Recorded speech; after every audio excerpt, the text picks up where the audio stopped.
Yes, this is the letter we received 2 weeks ago, and we've been building up to reading out on the air. It is about our old friend and nemesis, John Hartson, who we adore. Yeah, second letter here. This is a different letter from Jamie Wharton. I'm just going to tear the top bit off. Sorry, Jamie, the rest of the story is very good, but it's going to be very, very good to get on air, hasn't it? It describes to the listeners what Jamie has put at the top of his letter. It's very good. He's something of a draftsman, because he's done little cartoon characters, as cartoon characters when they're running have their legs whizzing around in little circles, and he's got a circle. He's got me, Dan, being chased by a very, very angry John Hartson in a West Ham kit saying, "Must destroy the 2 Dans," and we're very alarmed, running away. Very good drawing. Very good picture of both of us, isn't it? Yeah. Well, I think that moment is about to, that is more of a premonition than a mere drawing. All right. Where are we vis-a-vis the watershed? We're past 604 watershed, are we? Okay. I've got no problem with this whole letter. I'm just going to read it out as Gwilym Boer. Danny Kelly reading this letter, by the way. John, this is from Gwilym Boer, who says not only were the witnesses, but the witnesses are known to us. And he mentions Dylan Llewellyn-Jones, who's always sending us very good lists of pies and things. All right. Here we go. I haven't managed to get through on the phones a couple of times, but I got the impression that you people do not believe my story. Okay. Here we go. Footballs with breasts. I have seen John Hartson in a black bra and heard him ask, "Who wants to suck my lovely titties?" Oh, no! Yes, I'm sorry. No, yes, no. Yes. I'm... Yes, you asked for it. You sit there and shut up now.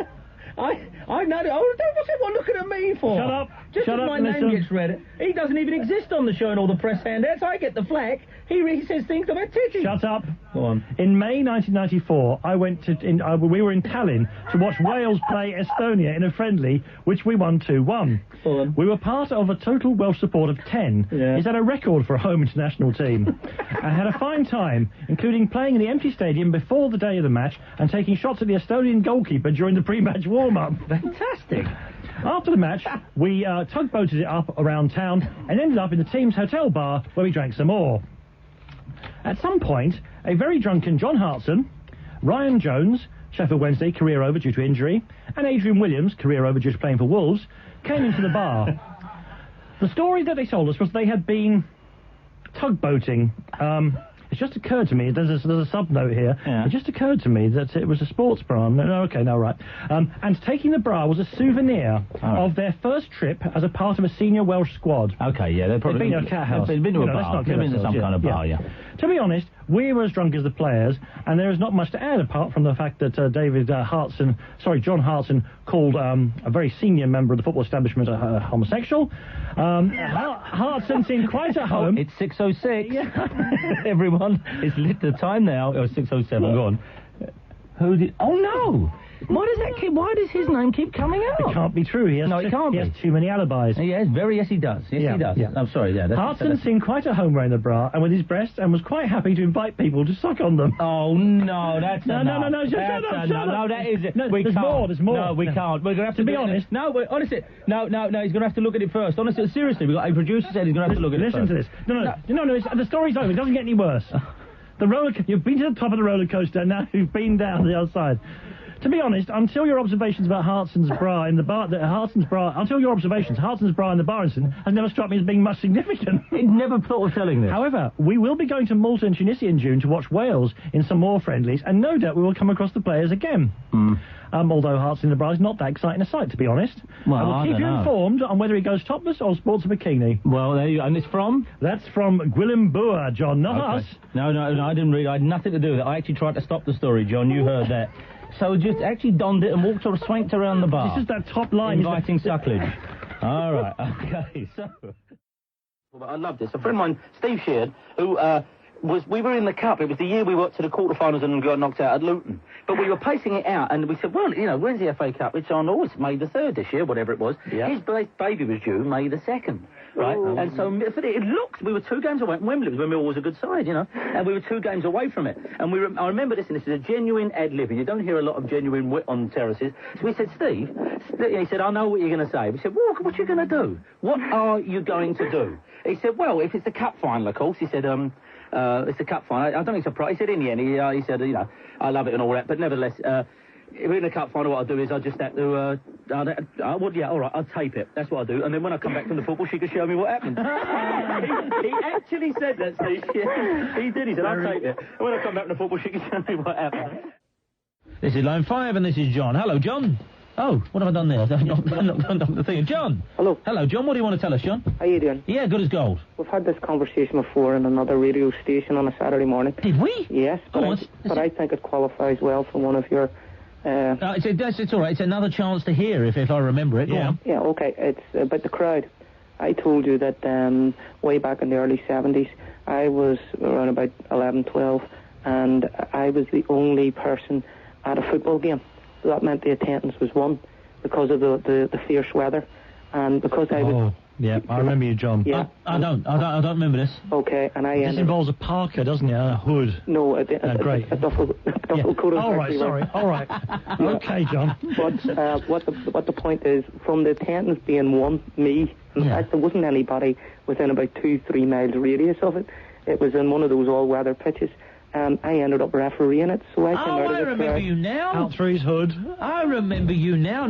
Sorry, no. Okay, now, a lot of people, I mean, we remember it because it's our business to remember, but a lot of people out there even probably heard that show then, won't. Yeah. This is glorious. John, I don't mind doing this. Go on, tell us, John, what happened? Okay, there's a sad end to it as well, since I was last talking to you.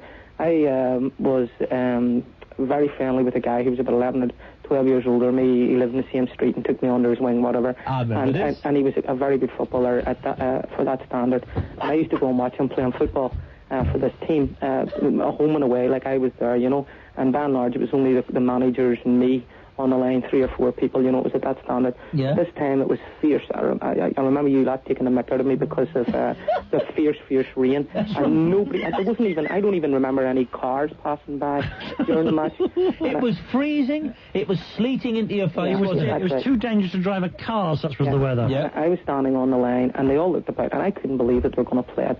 But these head cases were all standing about and saying, well, we're here, we might as well play it. And they looked around and says, well, who's going to referee it? And I was standing on the line. I couldn't even walk before it started. My trousers were stuck to me. And so they came over and they handed me the whistle. I don't even know where they got the whistle from. And they handed me the whistle and says, would you referee it? But I couldn't even talk, so they just put the whistle in my mouth. And I kept the whistle in my mouth. I just kept my hands in my pocket.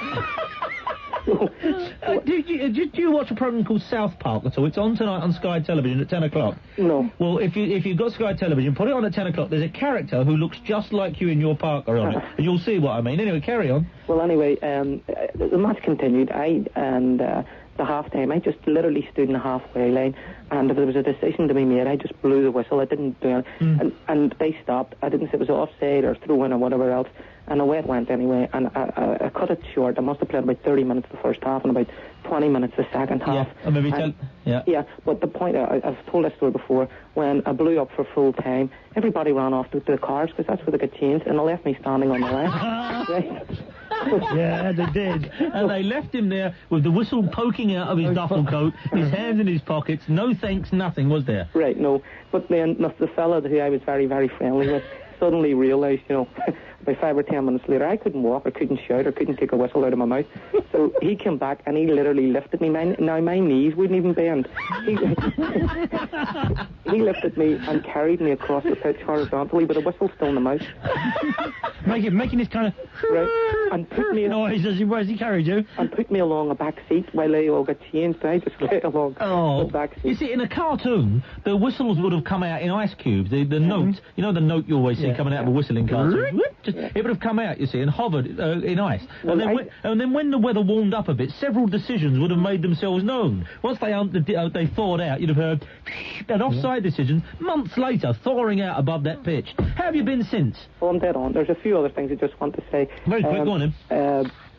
First of all, the guy who I was very, very friendly with died in October. Oh, I'm sorry to hear that. He died in Canada. He coming back, 49, coming back playing football for an exiles team. He died with his football gear on a heart attack, come back in the car. Well, man, as I said, once quite a while back, I was going to do that category, but I thought it might be too, there's no... They die with their boots on. No purchase there. People are actually killed over on football matches, but hats off to the fella, and it was good to, in tribute to him, if it's not too small a tribute, to hear that story, be a reminder of that again. The coldest referee in the world. Hang on, I'm now going to retain my status in your eyes. Okay. Joanne's on the phone. Ladies and gentlemen, what line's she on? Okay. No, I'm in amongst players. Sorry, line 4. Here we go. Joanne. Hello, my presenter. Hey, hello, my caller. Ladies and gentlemen, it's got to be 12:10. It must be Joanne. Joanne, you wouldn't... Well, Danny can tell it. What kind of... I mean, you know, we get a pretty good response. A pretty good response to most things we do. But nothing, I believe, has touched the nation's nerve like the Joanne. Joanne, you have shaken the tree of consciousness of the entire nation. The nuts are falling down there. I want to thank you, Danny, for what you said on Under the Moon. I saw that, and I was shocked. You're enjoying this a little too much if you're staying up to listen to yourself mentioned on Under the Moon. What did I say? I can't remember. I say so many things. Oh, you just said that, you wasn't going to tell anyone. Oh, that's right. I mean, literally, I would say there is not less than 100 applications here for information. Yeah. And when we finish this call, I'm going to read you out. You already affected somebody, a poor woman who lives in Hampshire. You've ruined her life. I shall really? come on to... Oh, it's shocking. Well, there's this other girl, Emma, tonight we're going to hear about Joanne, who says that she wants to be the new Joanne, but believe me, we're not fickle, unless her letter's really, really good. And she's got really nice legs there. So how's your week been, Jo? It's been really good. Okay. If you remember, on Sunday, I said I was going to meet the new one, Bo 3. Bo 3? Who I only met the day before. Who walked straight into the change room before a major match and kissed you, without a word. Yeah. Yeah, okay, this is the one who... for whom you've told Bo to sling his hook. Yeah, but this match was a high-profile Premier League game that took place last Saturday, was it? It was, yeah. And you stayed and watched the game, but before it, having been, set up by a previous boyfriend footballer who was playing in the game, said, I tell you should meet my friend. He walked straight in, and we'd all noticed what the player's name would be then. We certainly would, yeah. And he walked straight in and kissed you before the game without a single word. Okay, so how'd the week go? Well, we arranged to meet on Sunday evening, and he booked a table at a really nice restaurant so we could, get to know each other. Yeah. And he put me up in his car, and, we never got to the restaurant. You're Joanne, I'm starting to lose faith in you, as I say. Of you and all your lovers, I'm the only one who wants to be romanced here. Well, the idea was there. Yeah. but you did say he's a wonderful-looking fellow of all of them, He is, yeah, and he's as good as he looks. Really? Yeah. Dan, write down who this is. I can't remember who it was. One second, everyone. Hang on. Well, of course, he's mentioned on the famous bag from the Nut Centre in Liverpool. Yeah, the monkeys and the players are identified. Oh yes, of course. He's the man with the ass. Yeah. Yes, it is. Is he? I don't know. He wouldn't have struck me as being. Is he a good-looking fella? Him? You said last week when we showed you a photograph of him that you were reconsidering your anti-gay, frankly anti-gay position. That's right. That's right. He did make me renege a little. And that made me worried because I was the only male in the room. He did make me think. Yeah, this not sleeping with men thing I might have been rash on. That's right. Sorry, I was looking at this. See, it's written on a cartoon character's bum here. So that's all I can think of. That's the kind of show it is. Yeah.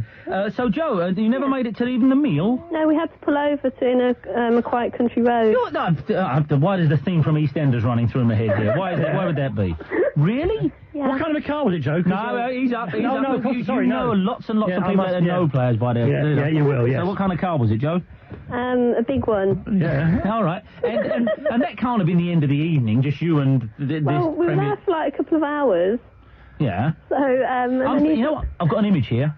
Titanic. You know when the hands go against the steam? Yeah, it was like that. Yeah, good for you, Jo. Next time, Jo, though, if you could just tip us off which lay-by it will be, because I'm not above a little noncing. Oh, not above that at all. Since you've got that webcam thing, you've gone mad. That's it. Well, and is this the one? Is this the, Well, the thing was, we didn't include Bo 2, who wasn't happy. That's right. And he refused to train with him on Monday. Did he? He did, because he's, not very happy about it at all, but I've made it up to him, so that's okay. My God, girl, what a diary. What a diary you had. Now, I've still got the biggest news for you. Hang on, one minute. I can't get... I don't know how much longer we can get... You're joking. I'm just... Oh, no. See, let me write... I know it's strictly a radio show, shouldn't pass notes to each other. Yeah, we should share it, but... 1 second, Joanne, you're off the air at a minute. It's the most awful feeling, listeners, when he's writing... I can't see what you... This is what the big money's on. All right, very good, yeah. It's the only variation on the triumvirate we haven't had yet. Jo? Yeah. What would be the big news then, Jo? Well, you remember I had a liaison with the manager? Yes. He's written to me. No. Yes, because somebody has told him that I was on the radio. He's not actually heard me. And then he's seen something on the internet about me. He hasn't? He has. Oh, you're the talk of the internet, Jo. No question about it. Yeah. Really? Every discussion forum on every football site, every sports site. You're joking. No, I'm not joking. Look at them. I know, there is Look that. at them. All right, okay. Joe, so, yeah. Panicked a bit that his name's going to come out. No, the great thing with us, is that, you know, we protect our sources. Yeah. You know, we always, and also there's no fun at all. And when people say that, every cab driver, who are the players involved with old Joanne then? So I said, do you know, because I can answer an absolute truth, I have no idea. I think the manager of Blackburn's Roy Evans. So I don't have any idea. But no, you can email him or write back to him and say, look, if you... I don't have to because I'm going to see him. Oh, well then I'm going to give his name out. No. Actually, no, I'm not. No, actually, I'm going to put something to... 1 second, Joe. A slight misjudgment from our original story. Really? Yes, of course. Why? There's a timeline. Sorry, Joe, 1 minute. Because we got this wrong. I thought it was somebody else. Because the timeline involved. Oh, okay. Again, it means it's When no we're- more enlightening me. Now, are you planning... Because now, you see, the players, I think you're safe with. I think, you know, Yeah. Watto and, you know, I mean, you know, it's Young fellas, prime It never life, hurt all that. Dwight York in that Sun story and all, you know, they're young, they are. But I think here, you're moving into an extremely much higher profile of liaison. True, yes. Yeah. Well, he's sending a car for me today. No, look at all the fellas in there going, oh, well, that's fair enough. No, that's all right. You're going to be a cheat. You're going to be a... All I could hear was Ola's subterranean voice going, Oh, that's fair enough. He's sending a car around. Now, look, do me a favour, right? Get out of the car this time, at least, before, you know... Well, don't, yeah, you know, I'm going to No do matter- it. For a start, you'll starve to death if nothing else. no matter how handsome the chauffeur. So, but I think you're I think you're treading very, very dangerously now. I do. No, I'll be okay. You'll be okay, but I know, I have nothing but your best interests at heart. Here. I mean, you know, these. I'm almost tempted to visit one of these players' grounds today, and me and you should just stand there halfway staring at them. Yeah. Hello. I'll write on my head the word "we," And you'll write, no. we know. But this fella, this manager fella, I'd be extremely careful here, Joe, because you. I will be, don't worry. Yeah. I'm going to be seeing you soon. Jamie knows when. Really? Yeah. Oh, excellent, superb. Well, okay, well, thank you very much. There's Joanne for this. We'll speak to Joanne again tonight. We're going back now to the rugged mail calls, and I know this has become the feature. And believe me, the other thing I get a lot, I don't know about you, Dennis, Joanne's a wind-up, isn't it? But Yeah. it isn't. It really, absolutely, positively, this time is not. I mean, we know for a fact because the cross-referencing and she's ahead of the fixtures and the Well, whereabouts. put it this way, chaps. There was no tape originally. There may be now. This is another fellow. Now, which stadium is this happening at? This is happening at Brighton. And he was he's at Bournemouth. Sorry, he remembers a game against Chesterfield in the 1980s, and he was there with his friend Tom. This is the writer of the letter, who is called Chris Summers from Leicester. Lives in Leicester now. A fairly dull game, and about just before half time, the message comes over the tannoy. This is a message for Tom Smith. Hang on, give him some echo. Can you give Danny some echo? Because that'll make this much better. Right, ready? More. Oh, now I've been cut off completely. Can you do it on hear me now? mine? Do it on mine. Can you hear me now? That's better, yeah. That's it. Okay. This is... Tap it again. That's good. Attention. This is a message for a Tom Smith. Tom Smith, your father says to remind you not to buy any chips on the way home because you won't be able to eat your tea. This is a message for Tom Smith. Your father says to remind you not to buy any chips on the way home because you will not be able to eat your tea. Now, there's more to this. Yeah? There's more to this. When they get home, mortified, to ask Tom Smith's dad, because he wanted to remind him not to buy chips on the way home because he was cooking the tea and he wouldn't eat it. He hadn't rung this message through from Brighton. He had cycled to Bournemouth ground, told him he wanted the message broadcast 7 miles, and cycled back again from Dean Court. Oh, that is fantastic. Yeah. That is just a wonderful thing. Yep, The actual message itself. Yeah. Oh, man. Your father says to remind you not to buy any chips on the way home because you won't be able to eat your tea. Thank you very, very, very much from Chris Summers. Don't go spoiling your Leicester. tea. I once, when I was at the NME, Newbury Express, that is. We had a football team, and a damn good one. We beat the Jam 17-0. Paul Weller and his mates couldn't play football at all. They were every inch, the suburban boys coming up against rather good city dwellers. They were useless. 17-0 was the only time we ever went across and said, we played Bob Marley and the Wailers. I may have killed Bob Marley. Did I ever tell you this story? Jamie was particularly. Jamie, come in here, because I want to hear your actual reaction to this, because Jamie's a very big reggae fan. And this may sound flip, but I'm telling you, this is absolutely true story. So Jamie, You nearly killed Bob Marley. No, I didn't nearly. I think I did kill Bob Marley, and you'll understand what I mean. No, seriously. When we was at the, by the way, I'll tell you the category in a minute, just bear with this. We had to play at the NME. We were really, really, really good, right? I told you, the Jam 17-0. This is like 1977 to 81 or whatever. And the only time we ever come up against people who were just too good for us was the Wailers. We played the Wailers in Hyde Park down here, right? And we played against the Wailers, and the Wailers were just like international footballers. They belted us. In fact, after about 20 minutes, they said, do you still want to carry on? Do you want to take some of our players? Really humiliating, Yeah, all of that. So I'm playing, and Bob Marley was really good. And they were just blessing away during the game. But I went in attack with Bob Marley, and he was so quick, I came down on his big toe, bang, really bad. And he hopped around going, well, you know. And I said, I was just trod on Bob Marley's toe. And he was really, really hurt. And he went and sat down for about 10 minutes, enjoying the game again. About 3 years later, big toe. You know what happened? That's where the cancer set in, and this is a terrible thing to have to say, but he did. It set in his big toe. And I did, when I heard it, oh no, I've killed Bob Marley. And to this day, I'm afraid. I do, so yes, it sounds like a very flip phrase, but anyway, you're the biggest reggae fan I know, so I'm apologising to you. I can't answer the phone. You're listening to a football phone-in show, but if you feel you may have ever killed a major pop star, you might want to just ring in and just, help me out, because the weight of the guilt is, anyway. Hello, Dan. What do you want to tell us, Neil? I'm looking forward to any more pies tonight. Very good, and it's going to be a great... It's between... Oh, it's Standard Liege, Neil, is it? Yeah. Ladies and gentlemen, Neil, hats off. If you're sitting down at home, stand up. Neil's on the phone. He's the best. He's the king. Neil, what news do you have from the front? What's going on? On my way to Oxford, for Oxford Tranmere today. Yeah? And the big news is...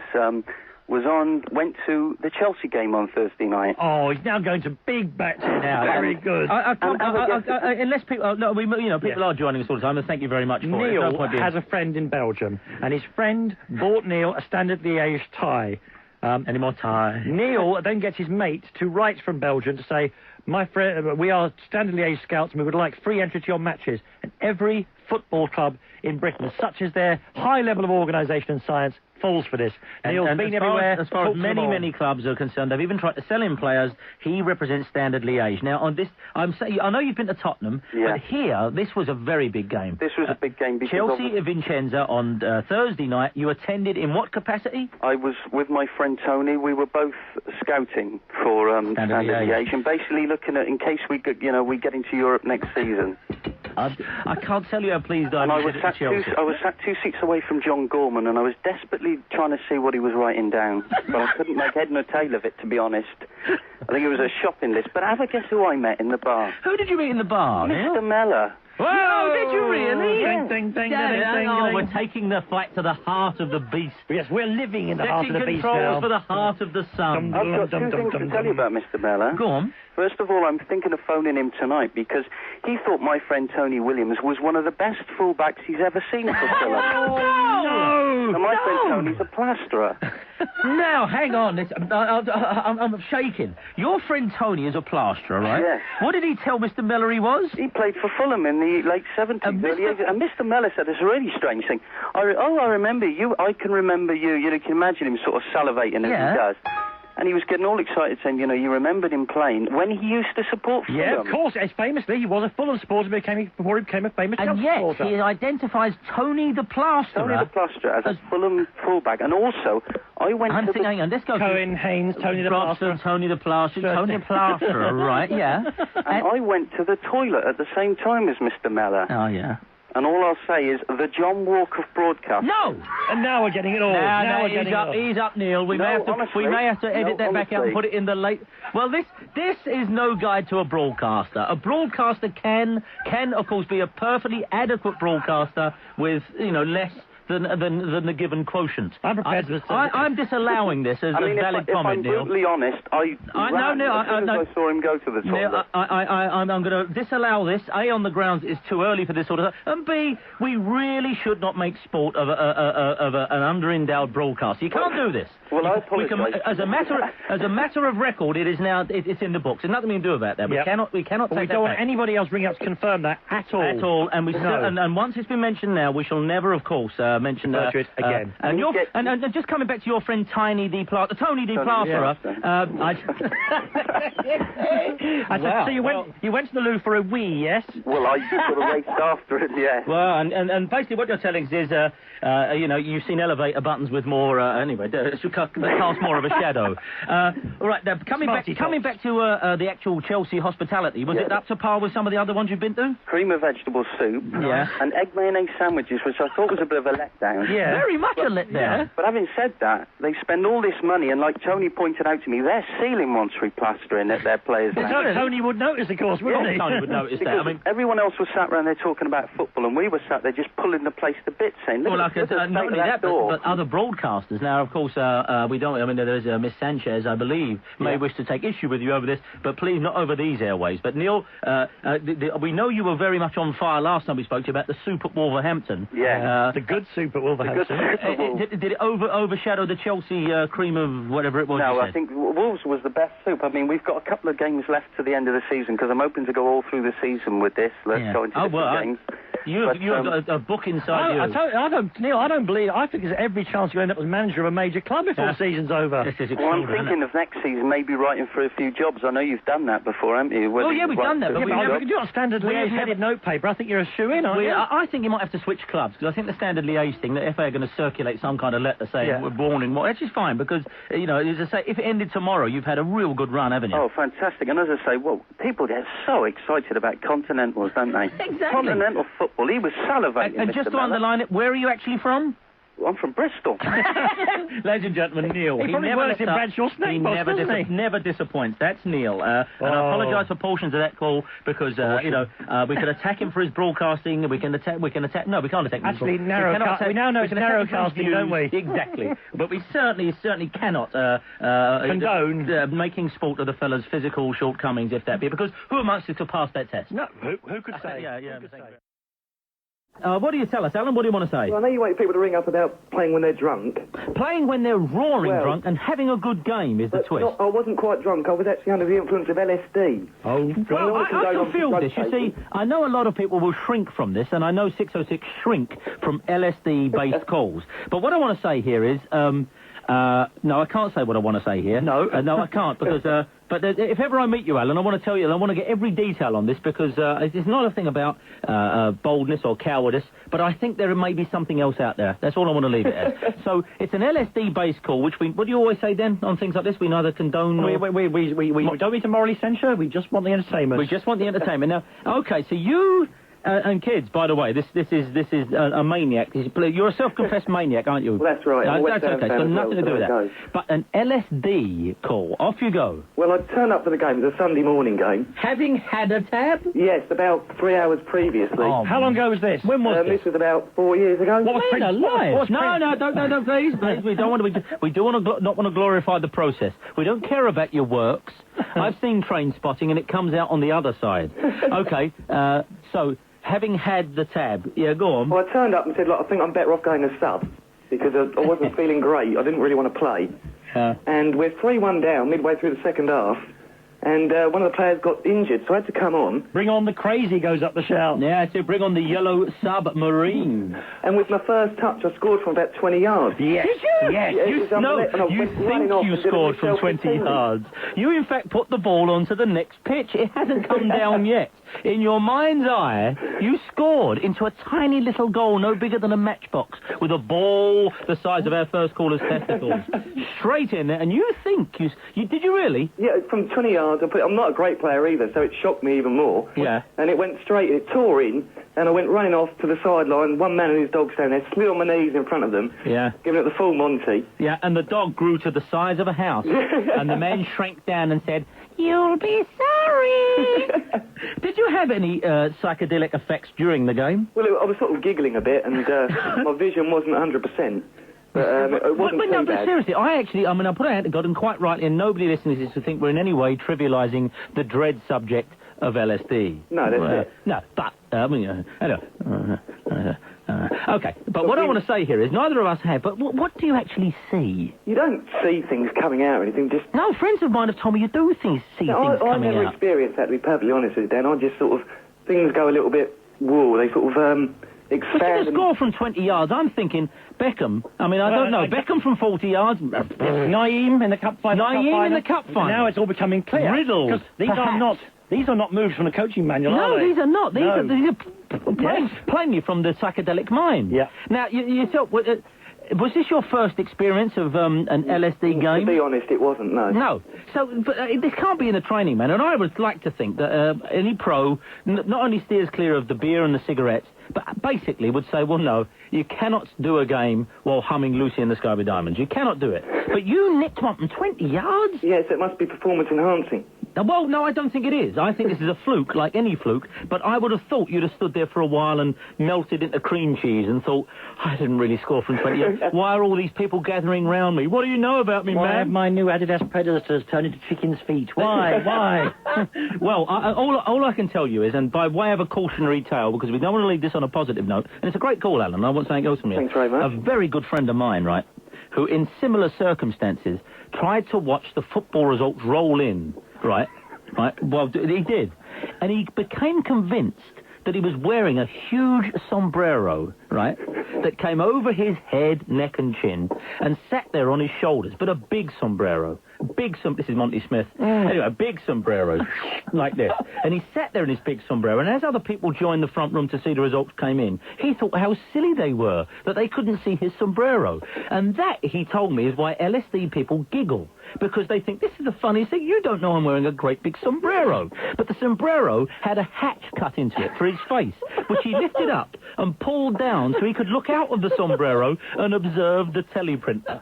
Now, I and Alan and none of us here are saying, kids, that's the way forward. No. There's every chance it will kill you. However, it's a way up. You've got to say, well, I want to go the sombrero route, or, I may want to kill myself. Alan, anything else you want to tell us? No, that was it, really. Well, it's a great call, Alan. 5-3. And listen, seriously, stay straight, man. It's great when you're straight. Yeah. They dropped him shortly after he cleaned up. He went to the Betty Ford clinic, came home, never played again. Dan, anything you want to add to this call? No, not entirely, no. Why? No, it's all right. I'm just thinking, I thought I had the exact same thought as you. You're the ex-editor of the NME. Yeah, I mean, did you ever accept copy from journalists who were on drugs? No, that was a strict policy. No way. Anybody get caught taking drugs while having heard about them. That's why the NME didn't publish for 18 months back in the 80s there. This is a fax. It's arrived 0541 59 69 79. We're talking about when you did your YTS or you've been scouted. This combines the two things. A player who was on the books of a club but didn't quite make it, and scouting for young players and all the rest of it. And if you've ever applied to Aldershot Football Club to be a player there, I would advise you to sit down before we go much further. Okay, says Dean. Dean from New Aldershot says, I spent my work experience 7 or 8 years ago at Aldershot FC. Now, the highlights of my career there were buying some dodgy sports clothes from Keith Birchin, once of Norwich City, and telling the press through the gap in the window that I knew nothing of Brian Talbot's resignation. So that's how exciting it was at Aldershot. He used to buy some tops from Keith Birchin, and once he got a chance to tell the local press, I know nothing about the resignation. Through a gap in a window. Brian Talbot. My main job, though, was to reply to the young hopefuls' letters requesting a trial. They had put in... he was a young hopeful himself? Yes, of course he is, yeah. Okay. They had put in loads of effort and wrote long letters to try and explain their qualities as a footballer and a person. The manager or coach never got to see them. I used to send them a letter back to say that their application had been unsuccessful.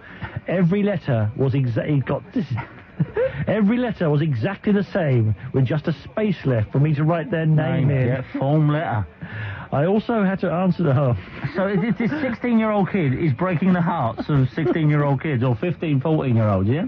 And here is that's bad enough. That's all I wanted to tell you. Yeah. The last paragraph contains an even greater crime. Dean, you're a terror. I also have to answer the phone in the office because I'm on the YTS scheme. I once failed to pass on messages from Bobby Saxon of Manchester City regarding the purchase of one of our best players. The kind of cash injection that would have kept Aldershot afloat. He's the typhoid Mary of the lower leagues, this kid, isn't he? I failed to pass on the message. So he answers the phone, and the fella says, I'd like to put an official bid. Aldershot, I'd like to put an official bid of $250,000 on Joe Schmo. Yeah. Okay, I'll tell him. Puts the phone in, goes back to reading Beano. Goes back to right, his tongue stuck out right. Dear Bobby, your application for a trial has been unsuccessful. Wow. So he's responsible for Bournemouth for Aldershot going out of business. Wow. If anyone out there feels in a small way you may have contributed to the downfall of a club. And at the other end of the scale, of course, at this time, Manchester City would still have been in the Premier League or the old First Division, and if they'd got that player, that's what I'm saying. Oh, yeah, it's a two club. No, it's two clubs. What line is she on? What line is... She's on line 8. Of course she's on line 8 down here. Ladies and gentlemen, good evening, Joe. Hello, Danny. Hello, Joe. How you doing, Joe? And the nation now sits back in its seats and, I imagine all the cars with the fellas that, shush, Joe's on. Joe? Yeah? Now, this morning's was a very, very good update. Anything you can add to it, Joe? Yeah, I've got 3 things to tell you tonight. Go on. Well, the car came to pick me up. Yeah. You know, from the manager. Yeah. And we drove down there, and the driver was horrible. He was, you, Joanne, nodding a wink, and... Oh, no, you're getting known elsewhere now? Well, he drove me down there, and, it's not too far where he is. No. Yeah. And, Geography students. Yeah. He came out to the car to me. I didn't actually go in the ground. Right. But he shot outside, did he? Yeah, and we had a chat, and he is quite worried. Yeah. But, he's quite worried. Now, who am we talking about? Is this the manager? Manager, yeah. No, this can't be happening, can it? Well, no, because when we got together before, he was really paranoid it was going to be in the news of the world or something. Well, that's the thing, you see. Everyone here is waiting for it's not. It's simply not going to work, because otherwise it's just a sport thing, and it's, Well, I'm never, because I have some photographs. Oh, my God! That's good, because we have an internet site. No! You've got photographs, don't you realise you've just caused that 200 journalists to suddenly go, come off! I'll get down the top right. You've got photographs. Harry Harris has had to put down a glass of decent red. He's on his way now. Oh, no! They're mine, and I'm keeping them. I'm never going to sell them. Oh, my dear, if everyone had ever said to a journalist... You know what the next thing is? Do you know how much money the News of the World has? You know what the next thing you're going to hear is, no, we'll get them straight back to you. Well, he wanted them back today, and I said no. I'll bet he wanted them back. Tell me, these photographs, what are you doing in them? No, they're not. Yeah. What are you doing with them? The bloke's supposed to keep them, aren't they? And put them up on the bitter ex-girlfriend site on the web, www.myexnaked.com. Yeah, it's a fair site there. I'm telling you, if that's the... You've got photos? Yeah, well, it's always the quiet ones, isn't it, Danny? Easy. That could have been ironic. And now, because she's gone too far, I cannot tell you. I'm not going to tell you how his team got on today. No, you can't. Don't say a word. No, I must. Joe, seriously, you've got photos? I have, yeah. And letters and gifts, so he wants them all back, but I'm keeping them. Oh, my God, the web is tough. Now, you see, we're all right, we're having fun with this, but this, I mean, I've never been anything like a tabloid journalist, but I'm getting the hots for this story. I want to break this story now. Danny, if I was going to sell this story, I would have done it ages ago, and it happened. You don't know what life holds. All right, Joe, enjoy it. Yeah. Nobody has ever come up and given you £100,000 before, have they? I know. No, I'm not going somewhere a very well-known manager's going, yes, he's behaving like John Hartson in the centre circle at Dorset. Man, but all right, let's bring it back down again. Okay. So, have you? Where do you go from here? Well, I've reassured him again 1,000 times that everything's going to be all right. Because we won't talk to you on the show if you go rotten on us. Yeah, I know, and I've reassured him no one's ever going to see the photos. I purely mean this. Exactly. I would. Obviously, we have to see them, Joe. We're the presenters. It's our privilege. I'm telling you. People are moaning up and down the country. We have to. I would love to. Wow, I would like to. It'll be fine because I went through all this with him before. And he, it was fine. Nothing happened. Nothing came out. Yeah. And know I wasn't ringing you then, but... Yeah, but you were, yeah, exactly. And, is this the only one you've got photos of? Yeah. Who broached the idea of taking photos? Because I never know when the moment's right. It was him. Was it? Really? Yeah. Did he get out of bed to take them? Yeah, and I took some. And you took some? Oh, I'm losing Joanne. It's too good. She'll be back with us next Saturday morning. Photographs. I can't imagine there's much there, actually. But you know, it's not magnificent, surely. Yeah, I don't doubt it's magnificent. No. He's in a lot. There's no way the lid's going to stay on this. He's in a lot of trouble. So you only got up in the car today, not to say, come on, let's get at it, to say, For the love of God, give me the photos and the letters back. Yeah, the negatives he was after. Wow, I don't know, I think we're through the looking glass on this one. Actually, by the way, you know, see, the terrible thing is, everyone out there, I'm forgetting, everyone out there knows who we're talking. We know who we're talking about. And if you knew Susie like I knew Susie, as they say, you'd be bloody surprised. Extremely surprised. We are not talking about. I mean, even I wouldn't say who's the manager of, would I? I don't think so.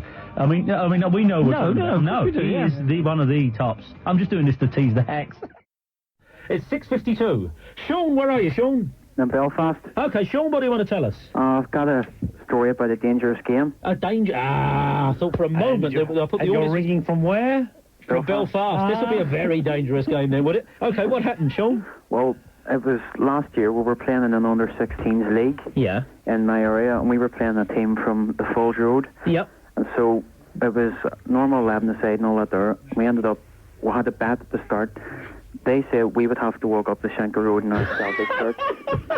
I'm on the floor. I'm literally down. Say again, Sean. They said what? They said if we lost, me, the captain, and the goalkeeper would have to walk up the Shankhill Road in our Celtic. Oh my giddy aunt! Oh no! I thought that's what he said. This is like that Bruce Willis film where he has to stand naked with a sandwich board, being in Harlem with the whole black sandwich board. No, it's not, Danny. This is much worse than that. I think it might be. I know we can't say this enough. You're under 16 side. What happened if you won? If we won, well, we were easy on them because we told them they would have to do first. You just have to wrestle an alligator or something, right? No, we said they had to run around naked at the park, and it was... Piece of cake, slice of gateau. It's exposing the penis or dying, eh? I don't know. Some people, of course, it's pretty much the same thing, but... John Walk, of course, that really is a fine line. Anyway, did the game actually take place? It did. We had to go to it, so... I feel jittery about this call. I want to walk away from it. Not because it's controversial, because this is a cliff. This is like Speed. This is before the ceasefire. Don't forget as well. This is Keanu Reeves here. What happened? We really thought we were going to win because I had... No! You can't lose. Don't lose this one. It's like Escape to Victory. You can't lose. I had three really small players, so we thought, this will be simple. So Barcelona style. Yeah. Two of them were the strikers, and of course it's always the small ones that are tricky. So they scored easy passes. We ended up losing. Well, we were winning at 2-1 at half time. But ended up we lost 3-2. So I feel weak. I feel so weak. So you've lost 3-2. Yeah, but the thing was, it was during the summer, just during the marches, and so it was a pretty hot day, and we had to walk up on a Saturday. You didn't do it. We had to. Why did you have to? You didn't have to. You know the policy in this programme. Run away. Run away while you still can. You wore a Celtic kit. Yeah, me and the keeper. Up the Falls Road, though. The enormity of this call is dwarfing our little monkey show. The thing was, why didn't you ring the BBC with this stuff? Yeah, go on. And so? Well, we got to it, and we were at the bottom of the Shankhill Road. The other team and our team watched us walking up, but they said we'll have to wear the full kit, including the boots. So as we were walking up in the full kit, the goalkeeper was all right. He had his, the old black away kit. Yeah. He could sort of cover I up. really don't. I think that makes not a lot of Was he difference. passing it off as Manchester United or Wimbledon or something? I don't think in that area you can pass it off as anything. He was doing his best to cover up the sponsorship name on the top, but I had the home kit, so...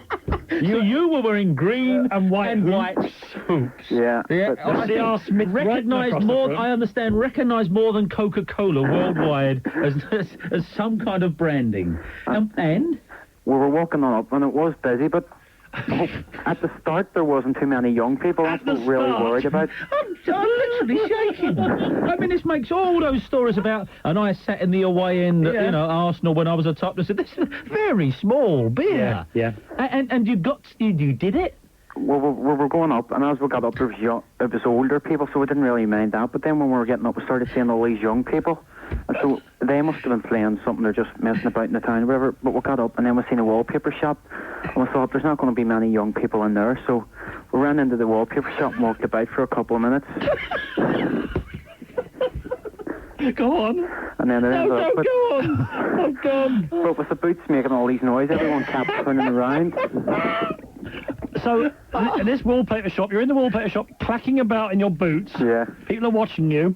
And then, At what stage do you think we got to go somewhere else now? Well, hang on. I don't want to do this because this, as I say, this is an enormous call. This is one. This is bow tie. But we've got to go and do the news. We're coming back. Sean, where is he? I'm here. Sean, we're on the edge of our seats. Then, how did the whole thing end? So it was about 10 minutes in the wallpaper shop, but then we had to leave. Yeah. So we were walking Did down. you buy any wallpaper? No, I suppose not, no. No, I've seen a nice flurry, well, no. Yeah, go on.